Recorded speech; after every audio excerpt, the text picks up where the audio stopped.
اعوذ باللہ من الشیطان الرجیم بسم اللہ الرحمن الرحیم لا تجد قوما يؤمنون بالله واليوم الآخر يوادون من حاد الله ورسوله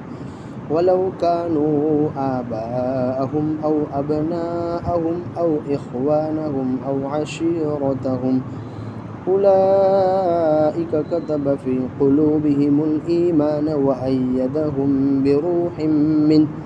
ويدخلهم جنات تجري من تحتها الأنهار خالدين فيها رضي الله عنهم ورضوا عنه أولئك حزب الله ألا إن حزب الله هم المفلحون۔ آپ ایسی قوم کو نہیں پائیں گے جو اللہ اور آخرت کے دین پر ایمان رکھتی ہو کہ وہ ان لوگوں سے دوستی کرے جو اللہ اور اس کے رسول کی مخالفت کرتے ہیں، گرچہ وہ ان کے باپ ہو، ان کے بیٹے ہو، ان کے بھائی ہو یا ان کے خاندان والے ہو۔ انہی لوگوں کے دلوں میں اللہ تبارک و تعالیٰ نے ایمان کو لکھ دیا ہے اور اللہ تعالیٰ نے ان کی اپنی جانب سے فیض کے ذریعے تائید فرمائی ہے، اور اللہ تعالیٰ ان کو ایسے باغوں میں داخل کرے گا جس کے نیچے نہریں جاری ہوں گی، وہ اس میں ہمیشہ ہمیشہ رہیں گے۔ اللہ تعالیٰ بھی ان سے راضی ہو گیا اور وہ اللہ سے راضی ہو گئے۔ یہی اللہ کا گروہ ہے، سنو بے شک اللہ کا گروہ ہی کامیاب ہونے والا ہے۔ ان آیات کریمہ سے پہلی والی آیات میں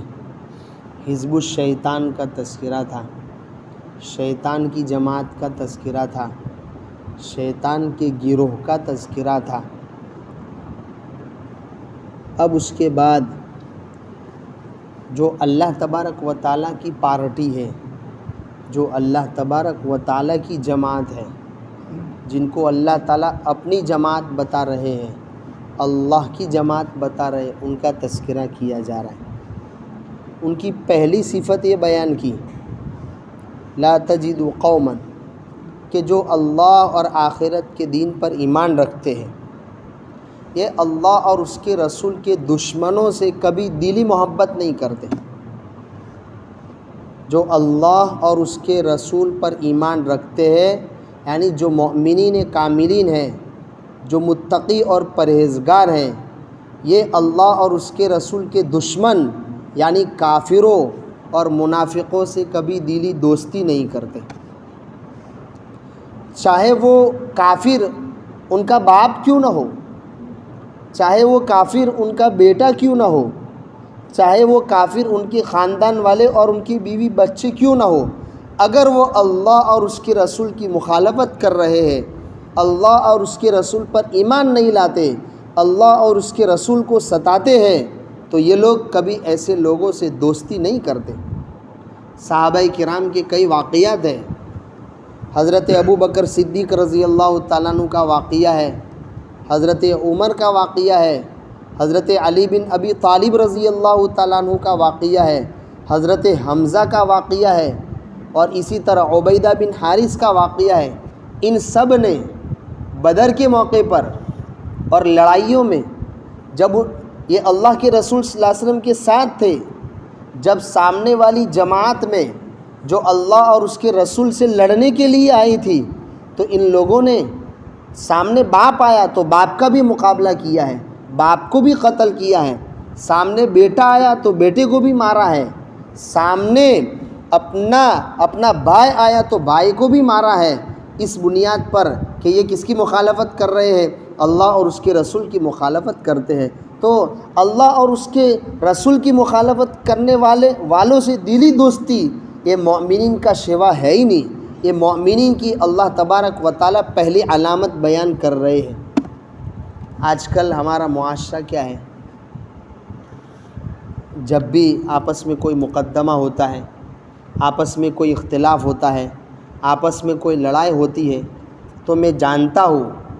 کہ اس مقدمے میں میرا بھائی ناحق ہے، میرا بھائی غلطی پر ہے، پھر بھی میں اس کا فیور کرتا ہوں۔ وہ مقدمہ میری بیوی کا چل رہا ہو یا میرے کسی بیٹے کا چل رہا ہو، میں جانتا ہوں کہ میرا بیٹا غلط ہے، اس مقدمے میں غلطی میرے بیٹے کی ہے، پھر بھی میں اپنے بیٹے کی کھنچتا ہوں۔ یہ اللہ تبارک و تعالیٰ فرماتے ہیں یہ مومنین کاملین کی عادت نہیں ہے۔ مومن کامل تو وہ ہے، متقی اور پرہیزگار مومن وہ ہے جو ہر موقع پر انصاف کی بات کہے، سچی بات کہے، درست بات کہے، چاہے وہ مقدمہ اس کے بیٹے کے خلاف جا رہا ہو، وہ مقدمہ اس کے بھائی کے خلاف جا رہا ہو، لیکن بھائی غلطی پر ہے، بیٹا غلطی پر ہے، تو کبھی وہ اپنے بھائی کا فیور نہیں کرتا، وہ اپنے بیٹے کا فیور نہیں کرتا۔ تو بظاہر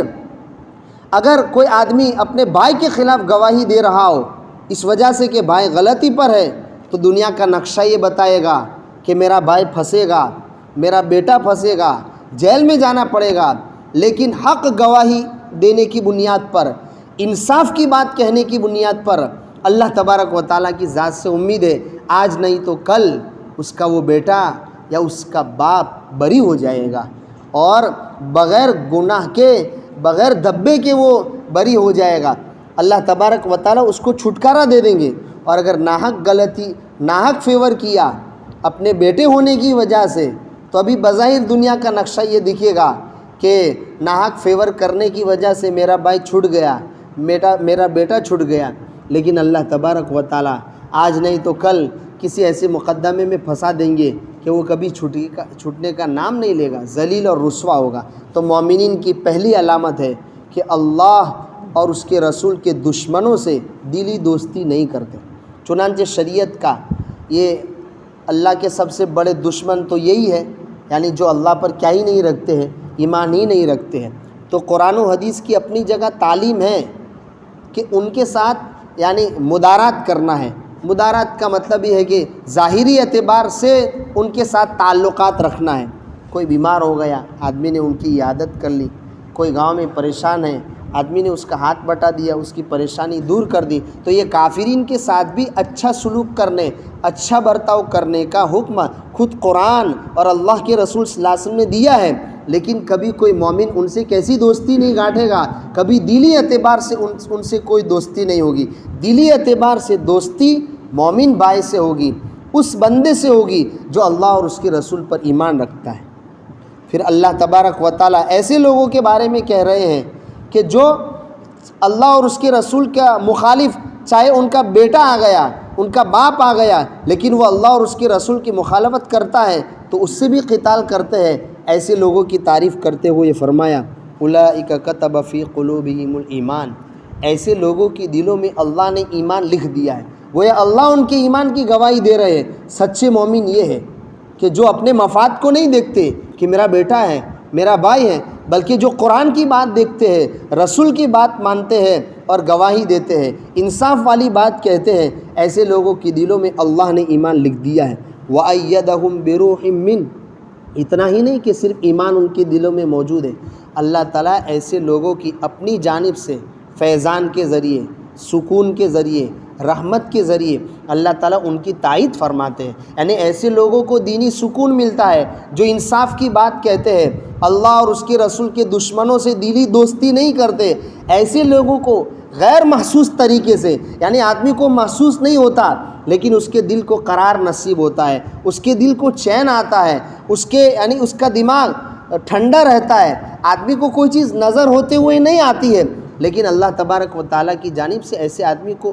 زندگی کا ایک چین ملتا ہے، ایک سکون ملتا ہے۔ یہ اسی فیضان کا نتیجہ ہے، یہ اسی رحمت کا نتیجہ ہے جو رحمت اللہ تعالیٰ اس مومن کے دل میں اتار رہے ہیں، اس بنیاد پر کہ وہ اللہ اور اس کے رسول کے دشمنوں سے دلی دوستی نہیں رکھتا اور ہر موقع پر انصاف کی بات کہتا ہے۔ ان کا اجر بیان کیا گیا، وَيُدْخِلُهُمْ جَنَّاتٍ تَجْرِي، اللہ تعالیٰ ایسے لوگوں کو ایسے باغوں میں داخل کریں گے جس کے نیچے نہریں جاری ہوگی اور وہ اس میں ہمیشہ ہمیشہ رہیں گے۔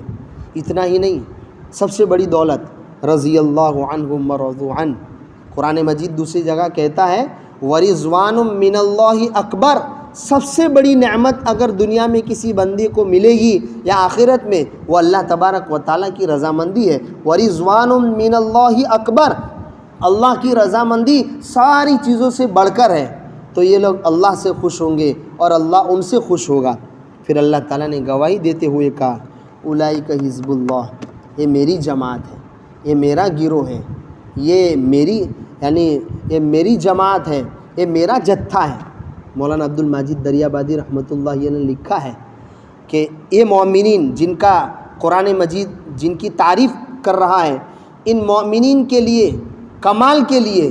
اعزاز کے لیے، شرافت کے لیے اتنی بات کافی ہے کہ اللہ تعالیٰ کہہ رہے ہیں کہ یہ میری جماعت ہے، یعنی اس جماعت کی نسبت اللہ تعالیٰ کن کی جانب کر رہے ہیں؟ اپنی جانب کر رہے ہیں۔ اولئک حزب اللہ، یہ اللہ کی جماعت ہے، یہ اللہ کا جتھا ہے، یہ اللہ تبارک و تعالیٰ کے ماننے والے لوگ ہیں۔ کتنا بڑا اعزاز، کتنی بڑی یعنی شرافت کی بات ہے کہ ایسے مومنین کاملین کی نسبت اللہ تعالیٰ اپنی جانب کر رہے ہیں۔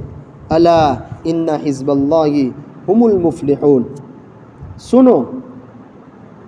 بے شک اللہ تبارک و تعالیٰ کی جماعت ہی کامیاب ہونے والی ہے۔ اگلی صورت انشاءاللہ۔ سبحان اللہ۔